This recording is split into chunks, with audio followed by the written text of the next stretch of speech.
నిన్న ఇద్దరు ఖలీల్ అనేట ఆయన ఇంకొక ఆయన లింగం అనేట ఆయన ఇక్కడికి వచ్చి తాగి ఆ వీడియో కూడా కొంతమంది చెప్తే నాకు కూడా ఇంత గలీజ్గా చేసిందా అని కూడా అనిపించింది. తాగి గుడిలోకి వచ్చి అపవిత్రం చేసిన దానికి నిజంగా చాలా బాధాకరం. ఇలాంటి ఎప్పుడు జరగొద్దు.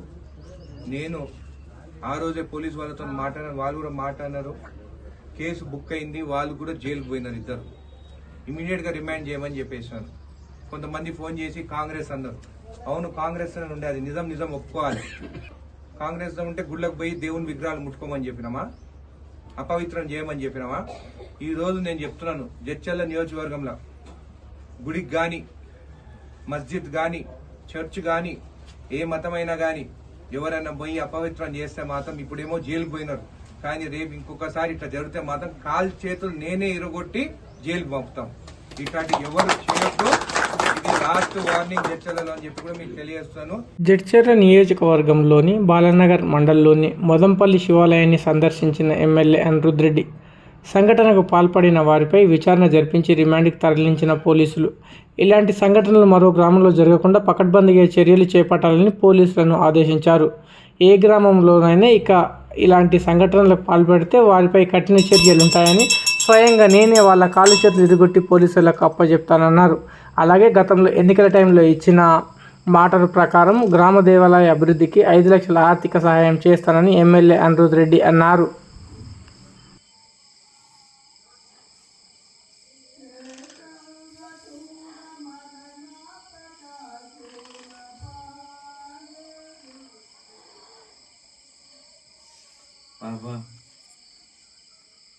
బంద్ చేస్తానా? బంద్ చేసే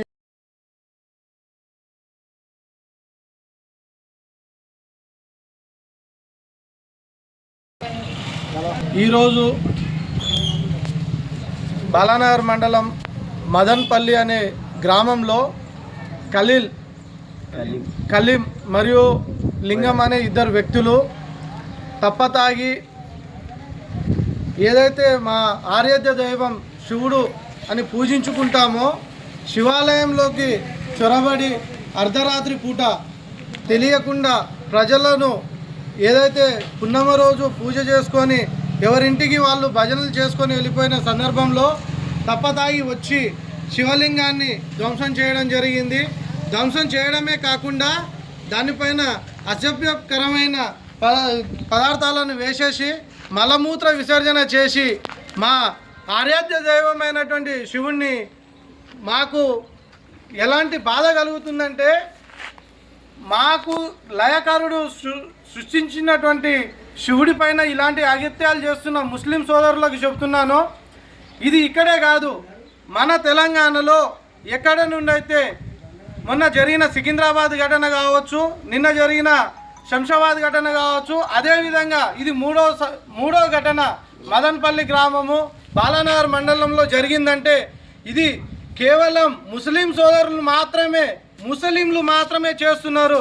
తప్పతాగిపిచ్చి మా ఏదైతే తనకు లింగమాత అనే అతన్ని బయట నించోబెట్టి ఏదో గంట కొడుతున్నట్టుగా ఇంకేదో చేస్తున్నట్టుగా బయట ఒక అతన్ని మభ్యపెట్టేసేసి లోపల తీసుకెళ్ళి శివలింగాన్ని ప్రతిష్ట చేసినటువంటి 25 సంవత్సరాల తరబడిగా పూజలు చేసుకుంటూ ప్రతిష్ట చేసుకున్న శివలింగాన్ని ఈరోజు ఒక మత పిచ్చితోని, కుల పిచ్చితోని ఒక శివలింగాన్ని ధ్వంసం చేసిర్రు.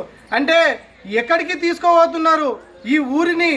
ఈ ముస్లిం సోదరులు ఏం చేద్దాం అనుకుంటున్నారు అంటే, మా వాళ్ళను కలుపుకొని మేము ముందుకెళ్తే, హిందువులను ముందుకు కలుపుకొని వెళ్తే మేము అరే వాళ్ళు ఉన్నారు కదా, మాకేం చేయలేరు, మాకేం చెప్పలేరు, మమ్మల్ని వీళ్ళేం చేయలేరు అనే దానితో వాళ్ళు కేవలం ఈ దాడులకు చొరబడుతున్నారు.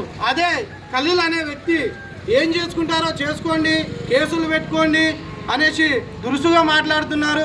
ఊరు పెద్దలు ఊరు సమక్షంలో ఫోన్లు చేసినా కేసులు పెట్టుకోండి, నేను హైదరాబాద్లో ఉన్నాను, ఊర్లో లేను అని మాట్లాడుతున్నారు. అదేవిధంగా ఇక్కడ లింగం అనే వ్యక్తి మేము అందరం కూడినప్పుడు మాట్లాడదామని పిలిచినప్పుడు ఈడ ఒక డిప్టీ సర్పంచ్, ఏం పేరు ఆయన పేరు, లతీఫ్ యాక్షన్ భాయ్, మనకి ఏమంటారు అరిష్ట జరుగుతుంది అంటారు. అరిష్ట జరిగితే ఏమని జరుగుతుంది? వాడిని జరుగుతుందా? వాడు ఆడ మసీద్లో పోయి మొక్కేసి వస్తాడు, అల్లా मैं सब कुछ अच्छा करके आया, उन लोगों को हम गाली दे दिया, उनका मस्जिद फोड़ दिया, उनका गुడి फोड़ दिया అనేసి నమాజ్ పడతాడు. వీడికెంచి ఈ లుచ్చా కొడుకు ఎవరైతే ఖలీల్ ఉన్నాడో వీడు పోయి అదే మస్జిద్లా ఇప్పుడు హైదరాబాద్లో ఉన్నాడు కదా, యువంతో ఒకరితో కుమ్మకైతాడు. కుమ్మకైనప్పుడు ఒకటే చెప్తాడు, నేను నా ఊర్లో ఇగోకి పని చేసిన అనేసి ఫోటోలు వీడియోలు పెడతారు. వానికాడ దండేసి దండం వేసి 50 లక్షలు ఇచ్చి పంపిస్తాడు. అప్పుడు మీరేం చేస్తారు? ఇది కాదు మర్యాద. అప్పటికప్పుడే ఏదైనా చేసేది వాళ్ళది ఉంటుంటే క్యారే మియా మేరే మియా అనుకుంటా ఒకరికొకరు తనుకోవడానికి వస్తారు. మనం పోతే మనం ఎందుకు తనలేకపోతున్నాం? మనం ఎందుకు ముందుకోలేకపోతున్నాం? ఇవాళ మస్జిద్లోకి పోయి వాడు 3 రోజుల నుండి ఒకటే పని చేస్తున్నాడు. వీడికి ఫోటోలు వీడియోలు పంపిస్తారు. వాడు పోయి చూస్తాడు, అరే బాబు ఇగో ఇట్లా అయింది, నేను ఆ ఊర్లో ఇగో ఇట్లా చేసి వచ్చిన, నేను ఏమనుకుంటున్నారు? నేను పాకిస్తాన్ వాడిని, జిహాద్ వాడిని, నేను తుర్కోని అంటే మన దేవుడు ఒకడే దేవుడు, శివుడు ఎవడు, అమ్మారే ఎవరు అంటాడు. అది కాదు, వాళ్ళు చేసేది తప్పు. మీరు ఈ దానికి మాత్రం వెనక్కి జరగకండి. ఇప్పుడు అందరూ కలిసి ఎస్ఐ సార్ దగ్గరికి వెళ్తున్నాము, అందరు రండి, మళ్ళీ పిలిచిన మళ్ళీ రమ్మన్నా అందరూ ఊరూరై ఏకమై రండి. వాళ్లకు ఖచ్చితంగా శిక్ష పడాలి. మీరు ఇప్పటివరకే వదిలేసిరు, నిజంగా చెప్తున్నా, మీరు ఇప్పటివరకు వదిలేసిరు. వాడు మనోడా, మందోడా, తుర్కోడా, ముస్లిమోడా, హిందోడా, వాడు ఎవడన్నా కాక కాలు చేతులు కొట్టేసి వాడు కట్టేసేసారు. శివాలయం ముంగలు రావి చెట్టు కట్టేసేది ఉండే, ఎందుకు కట్టేయలేదు? మర్యాదనా? గుడి అటువంటిది, మనం పుట్టించినటువంటి దేవుణ్ణే కులగొట్టినోనికి ఎందుకు వదిలేయద్దు. వానికి ఇప్పుడు వదిలేసిరు కదా, సరే దెబ్బలు కొట్టలేదు, వదిలేసిరు.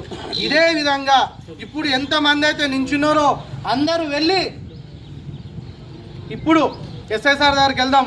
ఎస్ఐ సార్ కానీ రియాక్షన్ తీసుకోలేదంటే ఎస్పీ దగ్గరికి వెళ్దాం.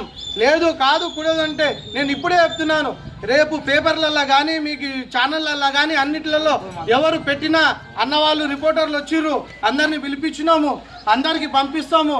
అందరు సహకరించండి, వాళ్ళకైతే కఠినమైన చర్యలు తీసుకునేంత వరకు మీరు ఊరోళ్ళు సహకరించండి, మేము సహకరిస్తాం, మేము ముంగలు మేము ఉంటాం. అందరికైతే ఇది నా మాట.